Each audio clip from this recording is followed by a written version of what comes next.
The Western system of numbers was spread by way of Muslim mathematicians, one of many contributions of the medieval Islamic world, a civilization that stretched from Spain to China.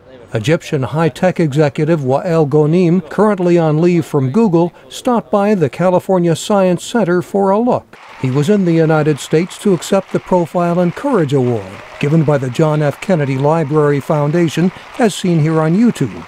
He accepted the award at the John F. Kennedy Presidential Library on behalf of the Egyptian people. Social media and internet technology in general was very instrumental in sparking the revolution in Egypt. And that just showed that you can actually use technology for the good and to do things that theoretically seemed in the past impossible and will never not achievable. Ghonim says new technology was well adapted to Egypt, where person-to-person interactions are important. He says exchanges on sites like Facebook became a political tool for young Egyptians. They use that as a way to express their opinions, as a way to collaborate and organize themselves, to say no to injustice, torture, and corruption.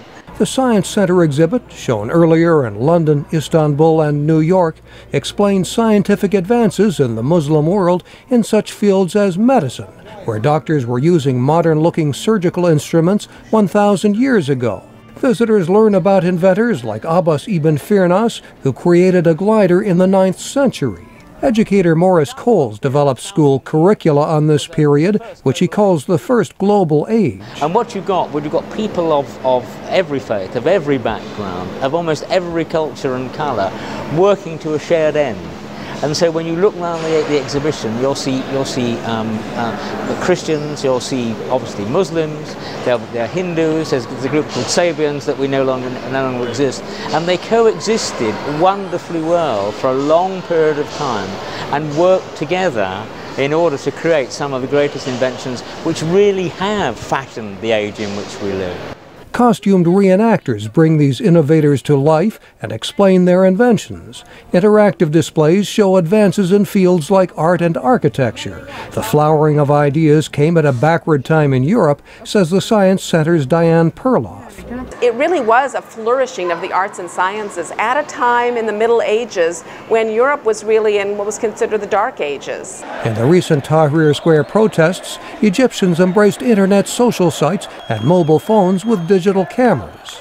In a highly connected world where technology is bridging all the gaps, we need to understand that we're all the same and we have a lot in common, more than we have in differences.